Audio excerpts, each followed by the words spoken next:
No auge do século XVIII, o reino mais glorioso da Europa enfrentaria um adversário poderoso, a força de seu próprio povo. Um homem se ergueria para inspirar a nação a afastar um rei relutante, uma rainha odiada, e uma nova república nasceria no sangue da Revolução Francesa.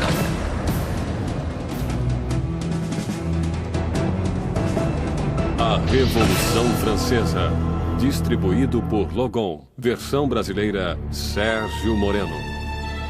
1794, prisão de Concierge, uma fortaleza impenetrável às margens do rio Sena. Úmida, infestada de ratos, conhecida como a Anticâmara da Morte. Dentro, a voz da jovem nação está prestes a ser silenciada. Enquanto seu cabelo é cortado e seu pescoço fica nu para a lâmina da guilhotina, Maximilien Robespierre prepara-se para pagar o preço pelo cataclismo deixado à sua volta. A explosão de acontecimentos que tornaram-se a Revolução Francesa. A Revolução Francesa foi o extraordinário momento em que o povo começou a acreditar que seria possível refazer quase tudo em sociedade, que não podia somente mudar a política, as instituições, mas a própria natureza humana através da ação política. A Revolução Francesa representa a encruzilhada do mundo moderno, onde tudo começa a encaminhar-se para uma direção diferente. A Revolução viu uma terra feudal virar as costas para a tradição aristocrata e criar um novo e violento caminho para o futuro.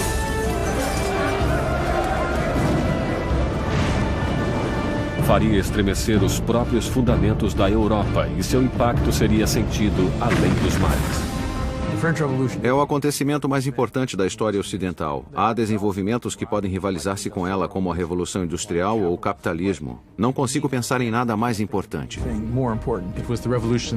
Foi a revolução que mais abalou o mundo, se considerarmos que acabou com a Igreja Católica, livrou-se do cristianismo, livrou-se da nobreza, do rei e de todas essas coisas. A Revolução Francesa levou o pão aos pobres, a democracia à França, e estabeleceu uma nova ordem na sociedade.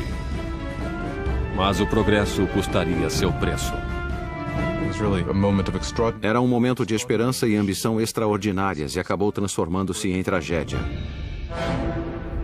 Alquebrado e derrotado, Robespierre, que há pouco tempo ocupara o cargo mais alto, encontrava-se em meio à revolução mais cruel e sangrenta da Europa. Fiel a seus ideais, era chamado de O Incorruptível. Tão poderoso que qualquer manifestação sua causava o medo em toda a cidade. Um mestre em oratória, as palavras de Robespierre eram suas armas. Agora silenciado por uma bala na mandíbula, aguarda o mesmo final brutal a que obrigara tantos outros. A revolução devoraria seus criadores.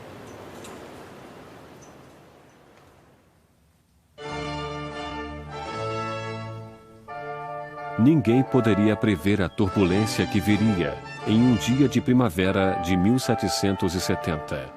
O castelo de Versalhes estava repleto das multidões brilhantes da corte real. Terminada em 1682, Versalhes foi a obra-prima do rei Luís XIV. Para colocar alguma distância entre ele e seus súditos, Luís XIV elege para a capital da França essa pequena cidade distante 20 quilômetros a oeste de Paris, onde ele ordenou a construção do palácio mais magnífico da Europa. Durante quase 100 anos, ele foi o trono da monarquia da nação e hoje é testemunha de um casamento muito importante. O neto do rei Luís XV, o príncipe Luís Capet, o próximo na linha do trono, receberia sua noiva. Com apenas 15 anos na véspera de seu casamento, Luís Capet é tímido e hesitante, com poucas das características esperadas de um futuro rei, e muito menos de um marido. Luís era um menino inexperiente, tímido, dolorosamente inadequado com 15 anos, sem possuir nenhuma graça social. A amante de Luís XV, Madame du Barry, chamava-o de menino gordo e mal alimentado. Basicamente, é só um menino. Era muito difícil para Luís tomar decisões. Tremia incessantemente e estava sempre pronto a deixar-se persuadir pela última pessoa com quem falasse.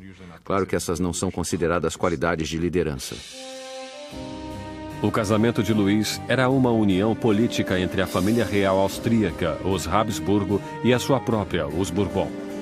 O casamento simbolizaria o fim de uma antiga rivalidade e o começo de novos laços regionais.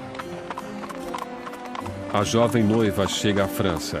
É uma menina de olhos grandes, de 14 anos.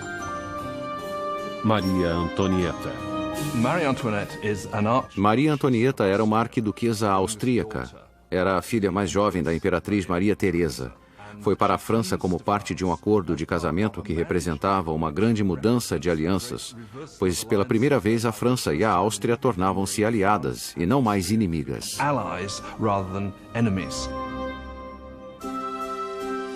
Maria foi para a França como um símbolo político, mas como adolescente tinha pouco interesse em assuntos políticos. Quando Maria Antonieta chegou a Versalhes, era muito jovem, não sabia muita coisa sobre o país em que viveria, não conhecia os costumes, não sabia nada sobre a corte, era uma moça de cabeça firme e muito alegre, mas ainda era uma menina. Quando Maria Antonieta chegou a Versalhes, era apenas uma adolescente loura, olhos azuis. Era bonita. Gostava de ser atraente para as pessoas e chegou com a intenção de conquistar o marido e sua nova família.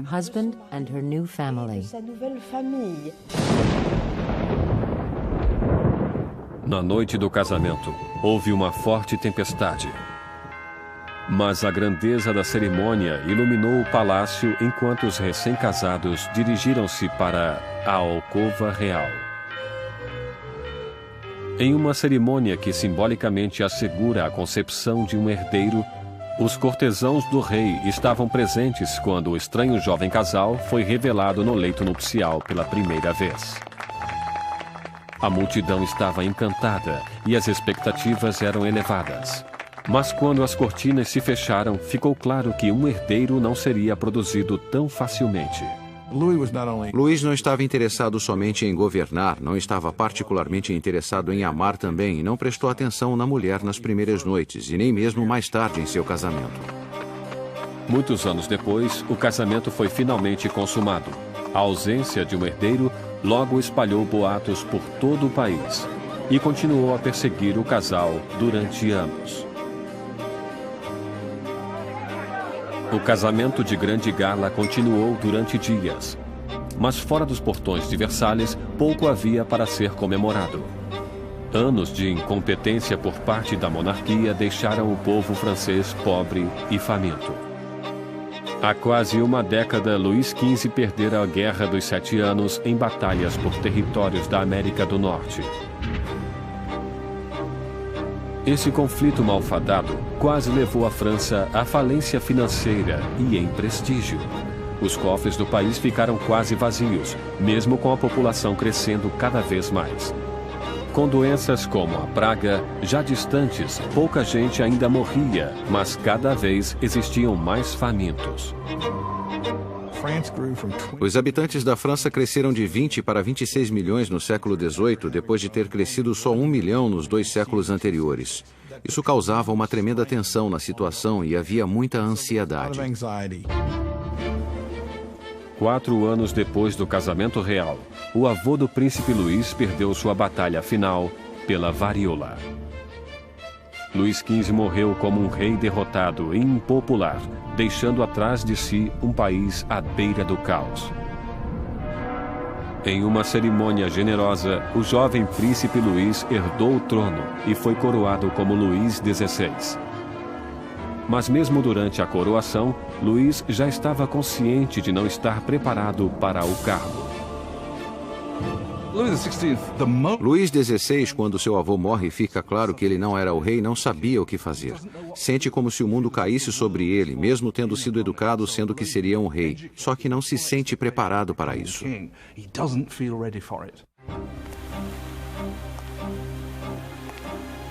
Para um reinado em crise, Luís XVI seria o pior homem a ser o novo rei. O jovem de 20 anos reza: "Protegei-nos, Senhor, pois reinamos muito jovens." Protegidos em seus aposentos reais em Versalhes, Luís e Maria iniciam suas vidas como jovens monarcas, enquanto, a apenas 20 quilômetros de distância, em Paris, outra nova era começava, que iria confrontar-se com a monarquia. Uma perigosa era de ideias. A era do iluminismo.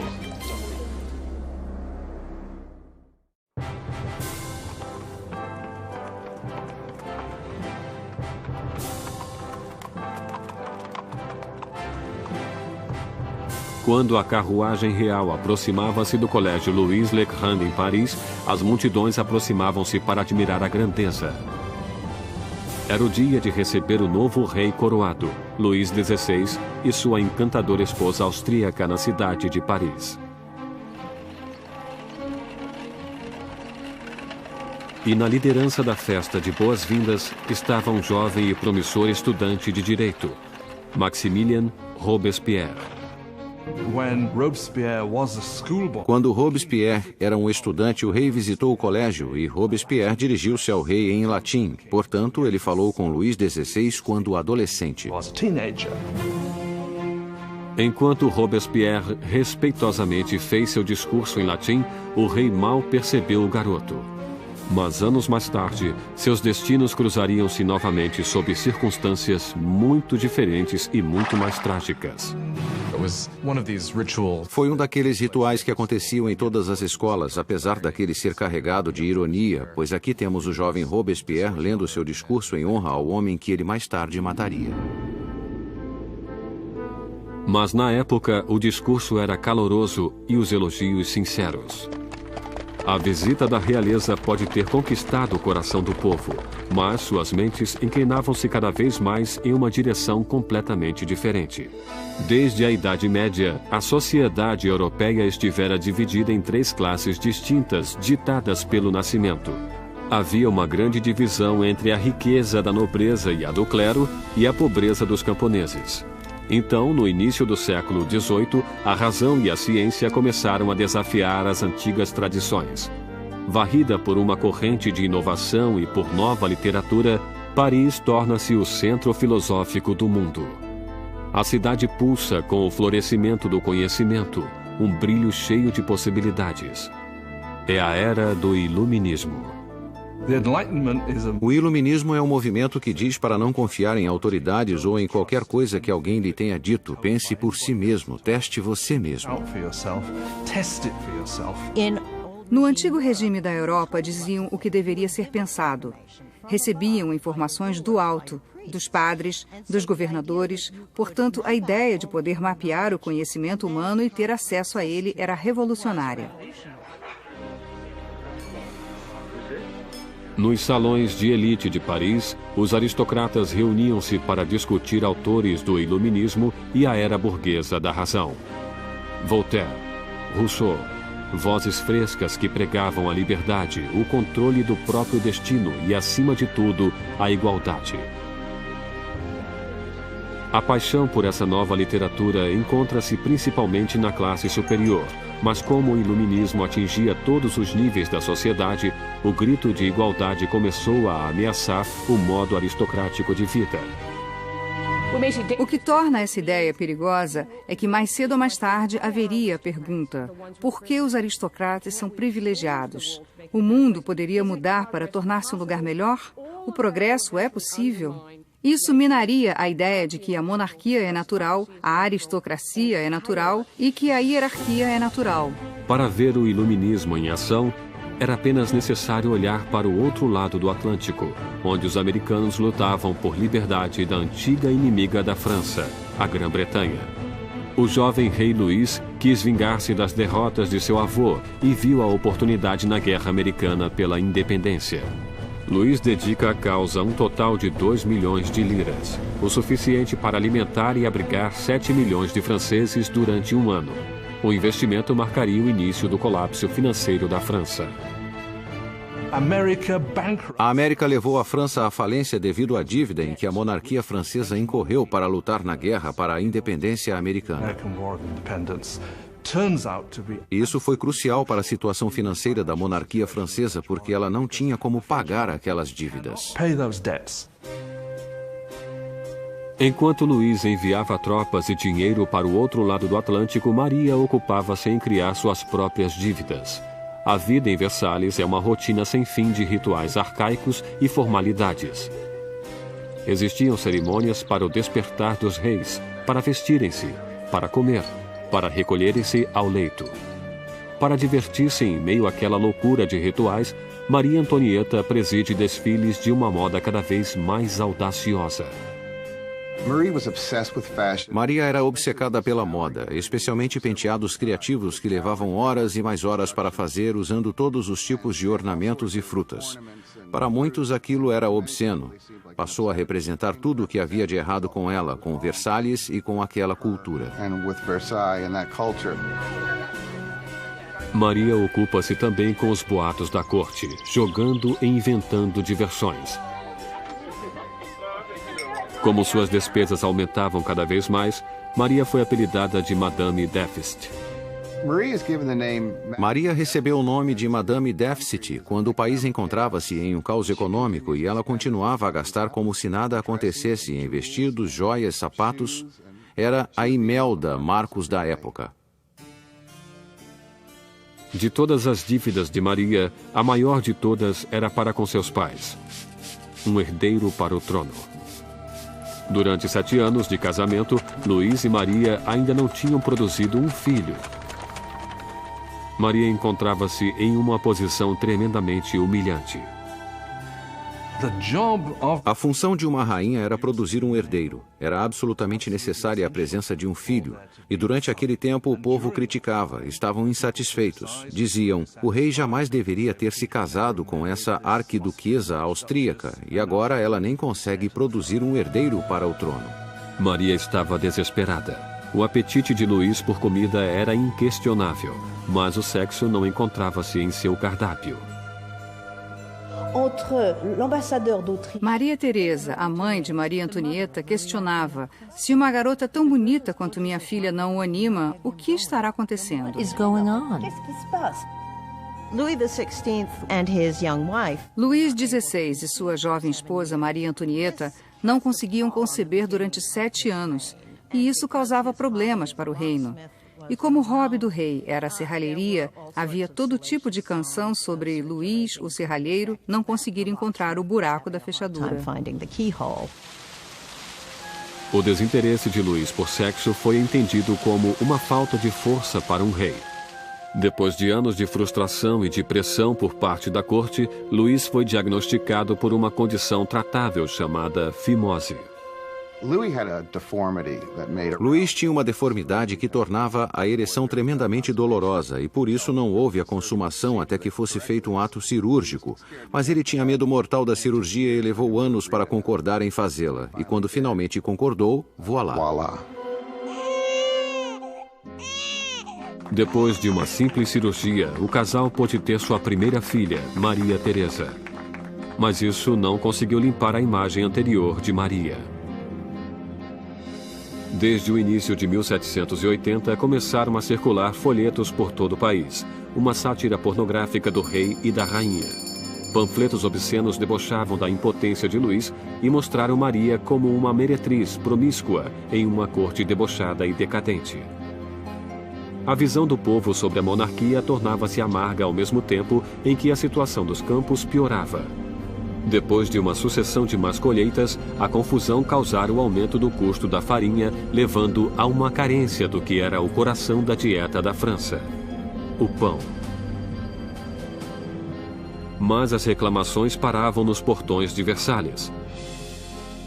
Como a realeza continuava a viver em extravagância, as queixas eram limitadas ao papel. Uma acusação foi dirigida diretamente para a corte real. Vocês sabem por que existem tantos necessitados? É porque sua existência de luxo devora em um dia o que alimentaria 1000 homens. O homem por trás desta acusação? O mesmo jovem que apenas anos antes endeusara o rei e a rainha depois de sua coroação, Maximilien Robespierre. E nele, o povo logo ganharia uma voz para pedir liberdade e igualdade para a revolução. Versalhes, no final do século XVIII, era um oásis de extravagância rodeado por uma terra em desespero. E com um rei inseguro no leme, a França seguia o caminho certo para o desastre. Depois de 19 anos de casamento, Luís tinha 4 filhos. Só que, como rei, continuava impotente. Em uma tentativa de demonstrar liderança, Luís ousa fazer reformas financeiras. Mas sua falta de conhecimento sobrecarrega os pobres com impostos pesados, enquanto a nobreza não paga por nada.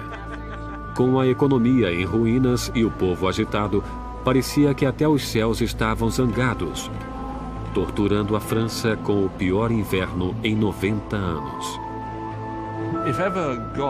Se Deus alguma vez interveio para piorar a situação, o verão de 1788 e a primavera de 1789 foi o momento em que isso aconteceu. No verão de 1788 já existia uma crise política germinando e ela desenvolvia-se ao mesmo tempo que uma grave diminuição de alimento. Para o povo da França do século XVIII, a farinha era a essência da vida. O pão, a medida da existência.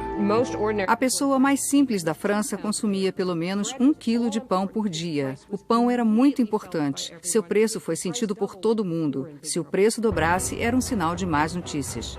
Com os enganos financeiros cometidos por Luís, o custo da farinha aumentou horrivelmente. A quantidade de alimentos era pequena. E o custo de um pãozinho logo era igual ao do salário de um mês. A fome tornava-se ira. Revoltas surgem por toda a França. Casas são destruídas. Padarias são roubadas e os padeiros que não podiam mais vender o pão eram linchados.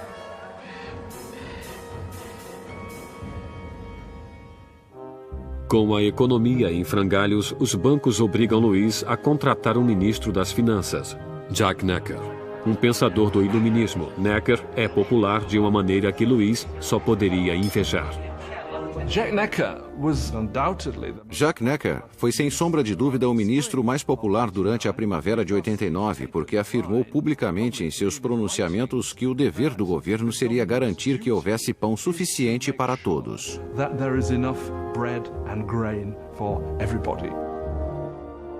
Como a nação em uma crise fiscal, Necker insiste que Luís faça uma reunião do corpo representativo tradicional do reino, os Estados Gerais. Era a primeira vez em que os representantes eram convocados em 175 anos. A França estava organizada politicamente em algo chamado de 3 estados. O primeiro estado era o clero, o segundo era a nobreza e o terceiro todos os outros. E segundo os censos contemporâneos, os 2 primeiros estados ocupavam 3% da população e o terceiro estado 97%. Muitos julgaram o fato injusto para com o terceiro estado, que era a maioria da população, ter somente 1/3 dos representantes. Sentiram que seria injustiça a existência de um parlamento com 3 câmaras, onde 2 delas, a nobreza e o clérigo, venceria nos votos o povo. 4 de maio de 1789. Um jovem e habilidoso advogado e político chegou a Versalhes. Maximilien Robespierre chegou para ficar diante dos Estados Gerais como representante, para lutar por uma voz justa para o povo que ele representava, o terceiro Estado. Órfão nascido no interior, Robespierre obteve uma proeminência acadêmica com seus estudos prodigiosos, tornando-se um orador eloquente, com ótima aparência, sem um fio de cabelo ou uma frase fora de lugar. Em casa, na pequena cidade de Arras, as ideias do iluminismo que absorvera nos salões de Paris fundaram uma voz poderosa, e ele tornou-se o mais importante advogado do local. Quando ele voltou para Arras e começou a praticar como advogado, lia tudo sobre o iluminismo. Robespierre era alguém que, quando praticava leis em Arras, tentava levar as ideias do iluminismo para os casos que defendia. No Estado Geral, Robespierre e seus colegas exigiam que a nobreza e o clero pagassem impostos, mas Luís sentia-se tremendamente ameaçado pelo crescente radicalismo do Terceiro Estado. Quando, no dia 20 de junho, depois de um impasse de 6 semanas, os representantes chegaram para descobrir que seriam silenciados. No dia 20 de junho, quando os representantes chegaram para a reunião e encontraram as portas fechadas, suspeitaram de um complô. Passaram para outro local que chamaríamos de quadra de tênis, e que na verdade era uma quadra de handball. Juntaram-se e juraram que não parariam de reunir-se até terem uma nova Constituição.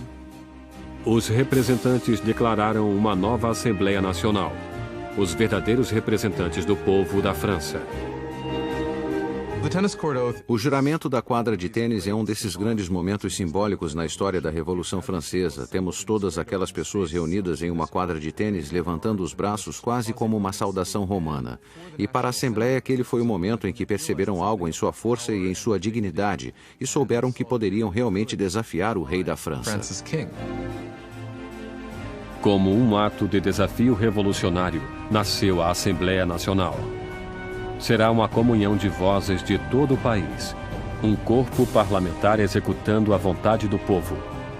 Mas tirar o poder do rei não seria tão fácil quanto assinar uma simples proclamação.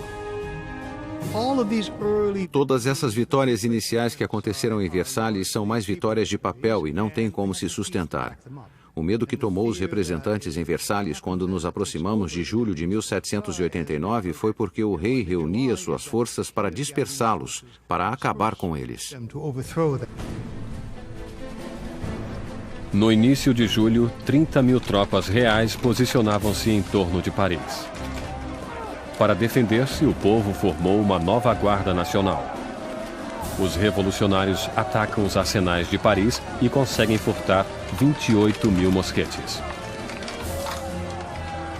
A única coisa que falta é a pólvora. E o povo sabe onde consegui-la.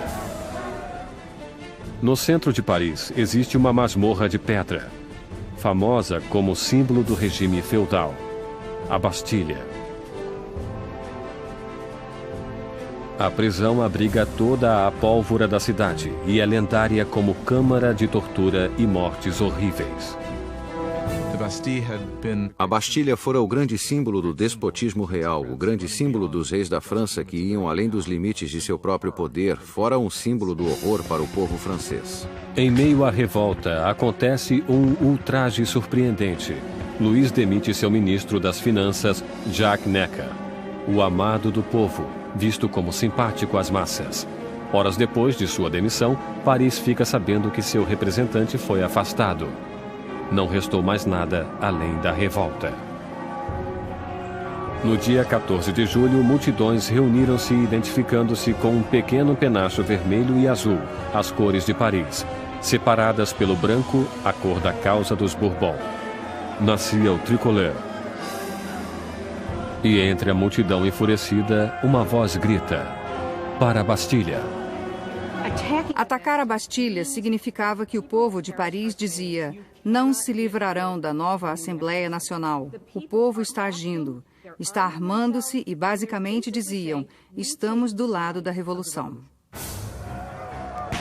Vendo o exército que aproximava-se, o governador da Bastilha, Bernard de Launay, tentou trancar a prisão.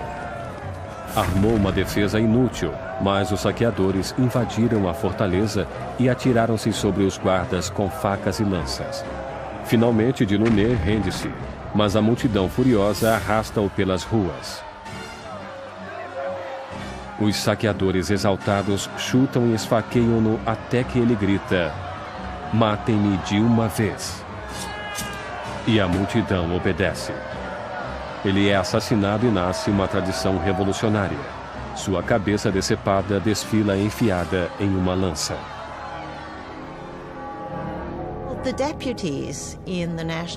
Os representantes da Assembleia Nacional não condenam esse ato de violência. Na verdade, aceitam-no. E foi essa aceitação da violência popular que, pela visão de algumas pessoas, criou um padrão que teria consequências catastróficas para o desenvolvimento da Revolução. Com a fumaça ainda pairando sobre a Bastilha, Luís XVI voltava da caça. Em seu diário, em 14 de julho de 1789, escreve nada, referência à sua caçada mal sucedida. Um ajudante surge com as notícias das revoltas e da queda da Bastilha. Luís XVI pergunta: é uma revolta? Não, senhor, ele responde. É uma revolução.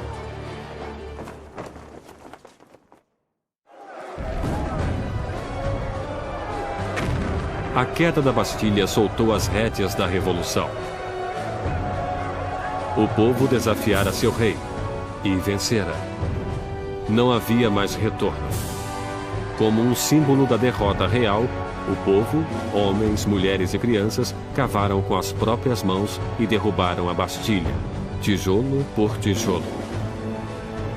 Começavam a desmontar o próprio passado. Os franceses decidiram destruir a Bastilha logo que puderam. Sem terem como usar explosivos, isso foi feito dolorosamente, mas com um tremendo vigor. E os tijolos foram arrancados e vendidos como emblemas da demolição do despotismo. A energia das ruas dava força